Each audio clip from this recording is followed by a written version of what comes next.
So hey guys, welcome back to my channel, and for today's vlog, it's my birthday, my 22 birthday, and it's, did you see? April 20, Monday. Ayan, ang birthday natin. Ayan, nagpapapansin na siya. It's April 20, Monday, today. So ngayon pupunta ako sa palengke para mamalengke ng mga ihahanda ko for today. And naka-red na naman tayo, syempre. Red also pants. Ayan. So, ayun guys, samahan niyo ako pumili ng mga kailangan ko sa palengke and paano ko siya ihahanda. At paano ko isa-celebrate ang birthday ko ngayon.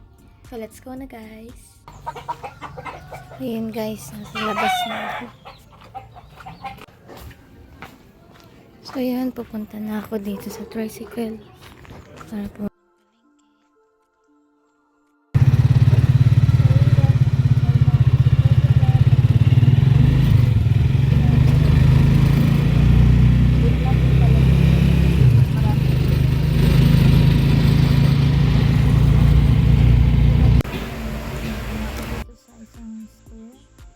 like iba't ibang drinks, and then ayun, kumain ako and then uwi na ako sa bahay. Ayan, so in-unbox ko lang naman yung mga ano yung mga binili ko. Ayan, fries, ayan yung mga pang adobo things, ayan, mantika, and binigay ko na din ang gamot ng lola ko, and then patatas, basta yung mga ingredients ng adobo nandun sa red bag na yan. And then sa may green bag or blue, naging blue, nakikita niyo yung sa loob niyan is manok. And then yan, tinitignan nila kung ano yung mga binibili ko. Ayan, so kinat ng kapatid ko yan para yun yung umagahan namin, yung isang pack ng pizza. And then after that, ayan, so ito na yung natira, and ayan, kumakain na sila. So ayun guys, dahil wala tayong rep, kailangan natin gatuin pang fries. So 120 pesos siya, and nalagay ko na to. So ayun, nagpakulo na ako ng mantika, and ayan, binubuksan ko na yung fries para maluto. So parang yan muna yung pang ano namin habang hinihintay yung oras na lutuin yung adobo. So kailangan ko kasi nga niyan guys, kasi wala akong ref. Baka sabi ko baka bumaho kapag masyadong matagal na hindi nakatenga lang sa lamesa. Kaya yun, niluto ko na. So yun guys, nagluluto na ako ng fries. So habang niluluto ko yung fries, nagkakat na ako ng ingredients para sa adobo, no, para isahan na lang. Ayan, so binabalatan ko lang yung patatas. 20 pesos lang yun, 6 na peraso. So okay na din. And yan, nagkakat lang ako ng mga ingredients para hindi sayang sa oras.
So, nang natapos na akong mag-chop-chop, no, ayan.